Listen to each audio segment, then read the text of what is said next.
Hey everyone, welcome to another LEGO Fan video. I'm your host LEGO Fan, and I do fun LEGO videos at about 10 steps per video, as well as cool Ben 10 videos. If you guys are new, please like, subscribe, ring the bell, do all that YouTube algorithm stuff. And with that out of the way, let's get started with our final part of the Ben 10 setting up the Esoterica arc. This has been a long time coming. 9 parts, and we're at the last one, where we got these 10 characters that all made their first, or in some cases, last appearance in these episodes. These episodes include Moonstruck, prisoner number 775 is missing, The Purge, Simeon Says, Greens from Tekadon, Flamekeeper Circle, Double or Nothing, The Perfect Girlfriend, Ultimate Sacrifice, The Winding Gyre, and Ben 10 Jetray Rex Heroes United. Not necessarily in that order, it's in release order according to the Ink Tank, which is a very good breakdown of all those episodes, but I'm just covering the characters. Let's go ahead and start with our very first one. You have 10 seconds to guess what the character's name is, as well as which one of these guys said the line that we'll play. As I said, let's see what our first one is. So let's start with the character who actually has whose last appearance starts with this line. But it's working, right? Of these characters, which two said that line? 10 seconds, good luck. You know, if you're gonna show that a villain is going to be very powerful, maybe don't kill off a character that we pretty much haven't seen in like 5 gazillion years. Kill off a character that maybe we actually do know. But to demonstrate the Forever Knight's power, someone had to die, and in this case our sacrificial lamb was Pierce Wheels, who we have in his original form. Sorry, it's a bit dark. Hold on. There we go. And we have him with his ID mask on. He is half human, half unknown. We know it's Argus species, but we don't know what Argus species is. Who only and last appeared in The Purge using an ID mask on a date with a girl up in a nice romantic hill, you know, the whole convertible, look out over the city, the whole 9 yards. But then the Forever Knights decided to interrupt this and knock off his ID mask, which made the girl run away, and he probably got pissed. But they then proceeded to kill him using electricity since he was half alien. So with his abilities, he's the leader of Helen and Manny, the plumber's helpers, and had a jetpack. He is also very agile and has knowledge on the plumber bases, is also a very good fighter, can climb vertically, has a super jump, he can break off spikes on him to use as weapons as well as extend any spikes that are already naturally on him. He also can spawn and grow spikes forever as by in order to act as a defense. He also can curl up in a ball and launch spikes out just like Diamond Head. He also often wears an ID mask because, I mean, would you rather look at this guy or would you rather look at this guy? He also has the same powers as Argus species, where he can shoot needles that could paralyze or knock out a person and are strong enough to get stuck on cement. But it's clear he's quick to anger and he can be hurt by his own needles, he can get stuck on the ground and tends to clash with Manny a lot. Shockingly, this alien does not speak at all in its 2 appearances, so which one of these characters is Jetray? 10 seconds, good luck.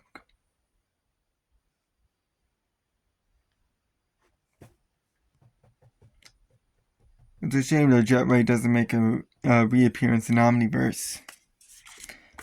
This is the character known as Jetray. He's an aerophibian, only first appearing in The Perfect Girlfriend briefly to fly up and meet Serpent, only for him to realize it was his shedded skin and not actually Serpent, so he changed back. And then in The Mother of All Vreedles, he flew up to the Rust Bucket 3 after seeing the news about a strange object coming to Earth. That strange object, of course, being Ma Vreedle and her ship.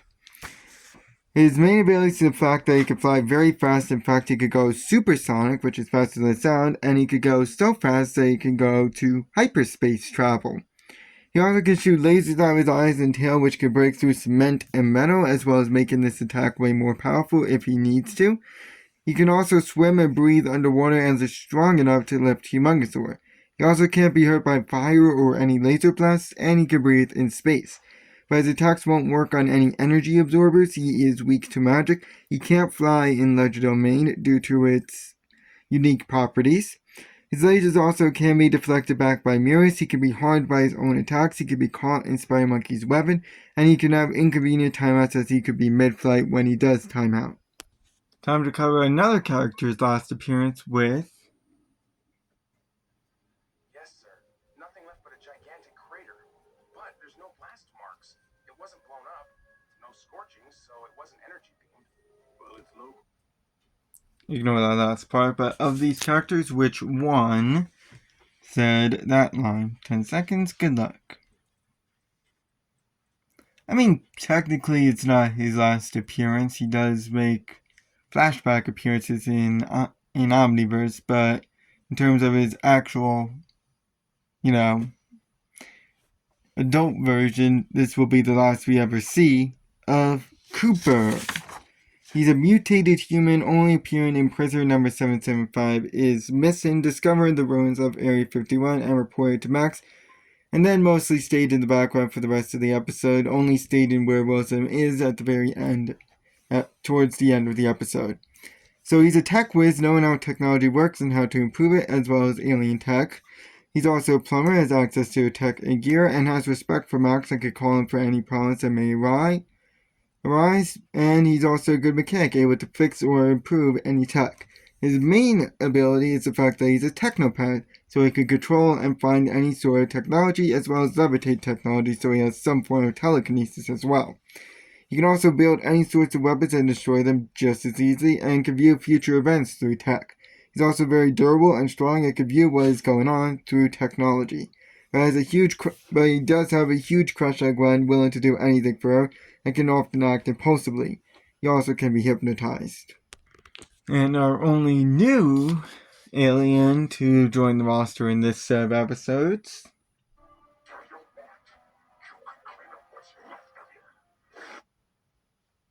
That's a very scary first line. So of these characters, which one said that line? 10 seconds, good luck.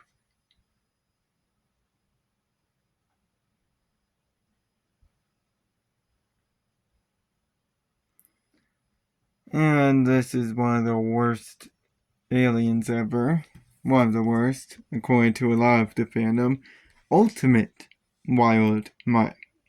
An evolved Vulpamancr only appearing in prisoner number 775 is missing, finishing off 775 by biting him on the tail and then tossing him to a nearby jeep before he pounced him, and then changed back when 775 surrendered, so we don't even get to see if he has any unique powers other than the fact that he can now talk.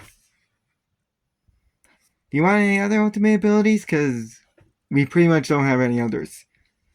Other than that, he pretty much has all the typical Vulpamancr abilities. He's very fast, he has a strong bite, is strong himself, he can jump high, has enhanced smelling and hearing, as well as sharp claws and teeth. But he has all the typical Vulpamancr weaknesses, so when sick, he can't see. He's weak to sonic sounds, he doesn't have fast reflexes, he's heavy, and when young, he doesn't have as strong a bite as his adult version.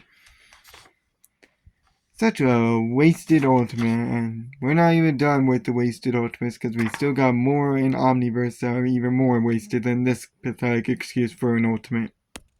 Let's cover our next character, who also makes their first appearance in 775, that being... So, of these characters, which one said that line? 10 seconds, good luck!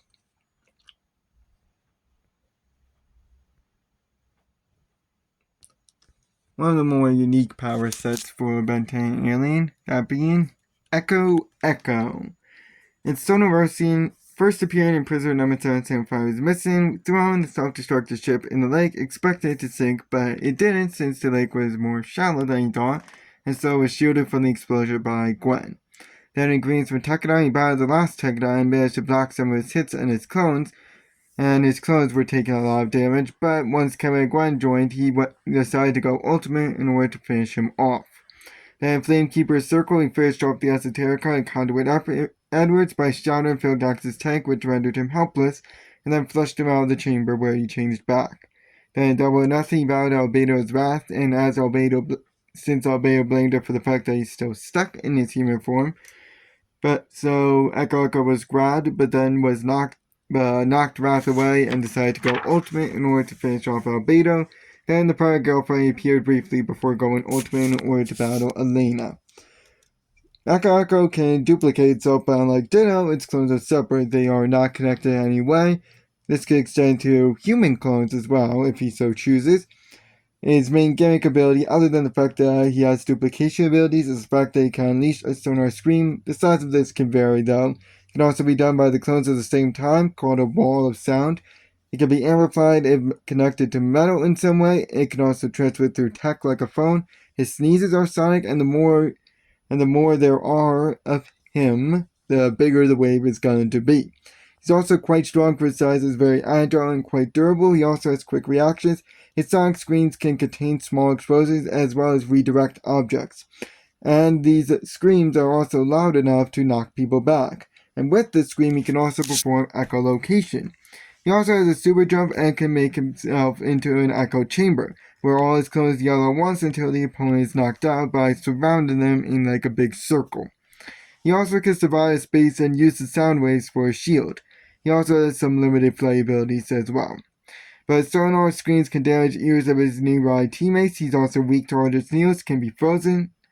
He can be electrocuted, and the clones are easily destroyed by lasers, and when all of the clones are killed off, he dies. But you gotta kill off every single clone that he makes.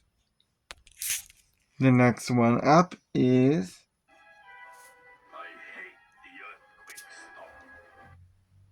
Of these characters, which one said that line? 10 seconds, good luck.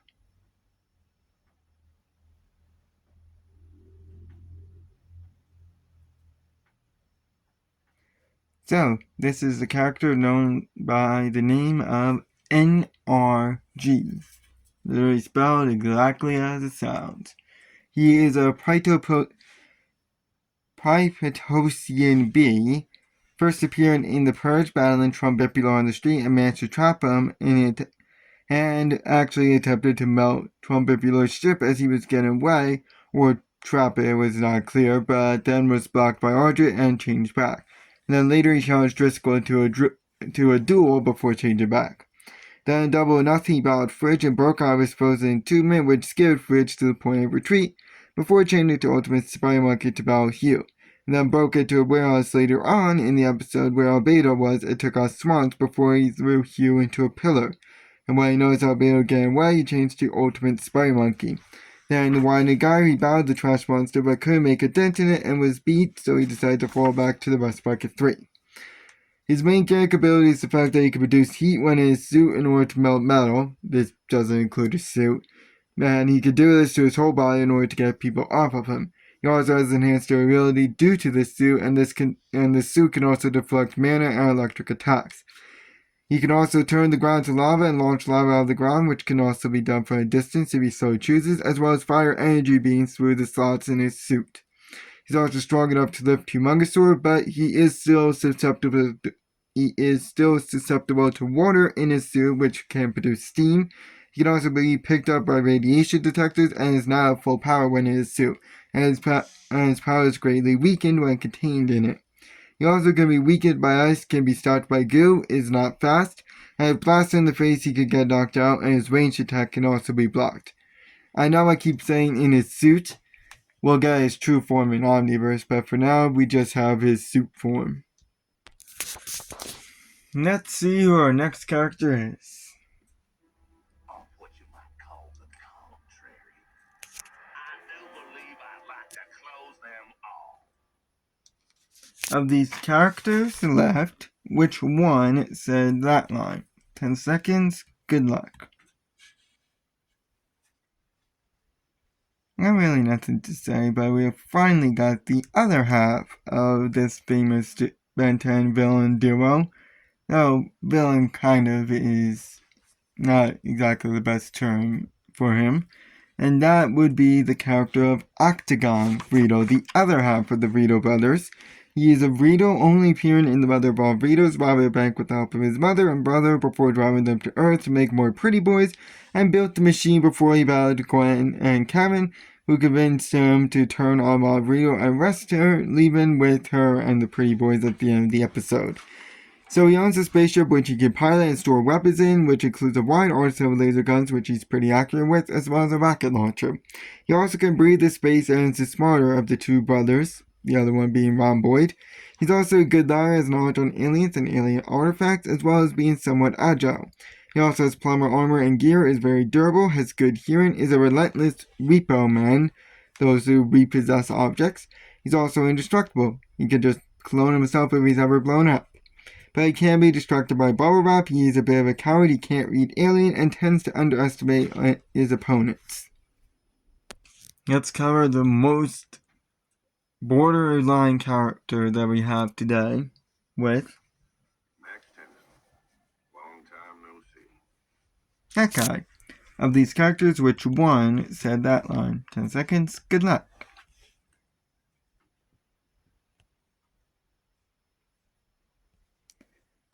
I so wanted to put this character in a villain, but unfortunately second appearance made me put him in as an ally, though I definitely do not consider him as an ally. This is the character of Colonel Rozum.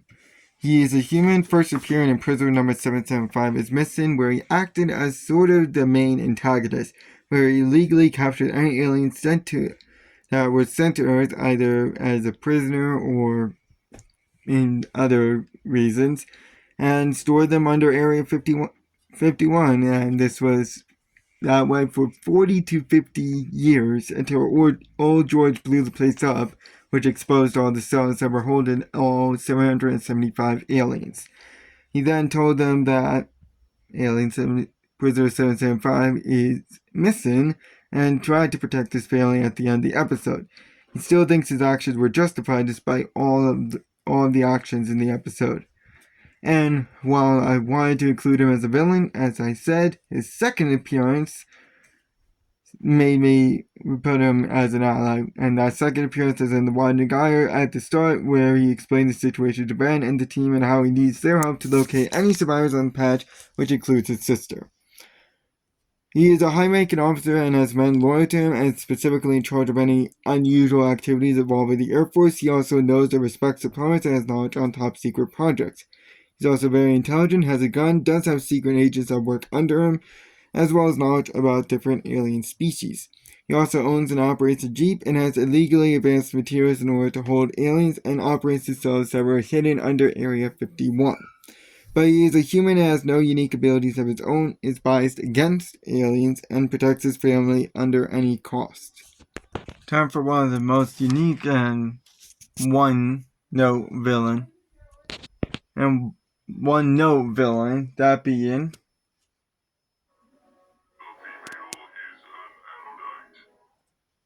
of these characters, which two said that line. 10 seconds, good luck.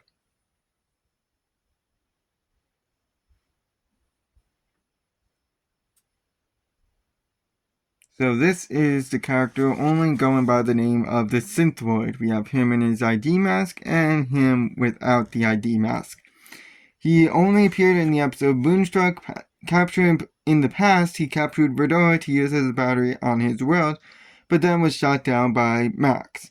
He then chased them throughout the episode in Terminator-esque fashion until he finally recaptured Verdona and took her to his ship to repair, while he kept Verdona captured. But then Max shot the core of his ship, which blew up with him inside. The Synthroid inside. So this spaceship of his is not trackable by any sort of radar. It's also very fast, can fire lasers or an electric blast, as well as having a holding cell for any prisoners. It's also very strong. He also is very, very strong and has powerful punches, as well as having an ID mask, and is incredibly durable, able to survive being dumped in molten metal, so he's also heat resistant. He also can learn how to drive a car, and his hand can morph into any sort of objects, such as a welder for any repairs that are needed for the ship, as well as a laser gun. He can also gather information on those he's facing just by searching them up, essentially. He also has an enhanced jump, and if his limbs are cut off, they can work individually. These limbs can be reattached as well as be used as weapons, such as an arm as a boomerang. He also has energy cuffs for any sort of prisoners, as well as regenerate any damage that he may take, or reattach any limbs. But he is very heavy to the point where even in an ID mask, his footprints cause craters. His ship can be blown up if the power core is shot, and his limbs can be cut off as well. And if shot in the head, he is fully destroyed. Now, normally I would just pause and get ready for the next one, but this last character doesn't actually speak. Well, not in the traditional sense, he just chants. Do you know who this character is? You got 10 seconds to guess what his name is. Good luck. How appropriate that we're ending with one of my least favorite Ben 10 original aliens. But this is not him. This is an alternate version of him. That being Ultimate Cannonbolt. It evolved RBing Palabrota, being one of the Ultimates who gained sentience in the Ultimate Sacrifice, and he battled Ben throughout the episode within the Watch, but was freed and left with Azimuth. So he's not harmed by radiation and could curl up in a ball form where he's even more durable and could break through rock and wood. He can also wrap things up in this form like a tornado and is somewhat bouncy, has a strong punch. His sentient counterpart cannot be possessed. He's also very fast and can hold people while in ball form. But though more difficult, he can also be blasted back by lasers, and some can even make him dizzy.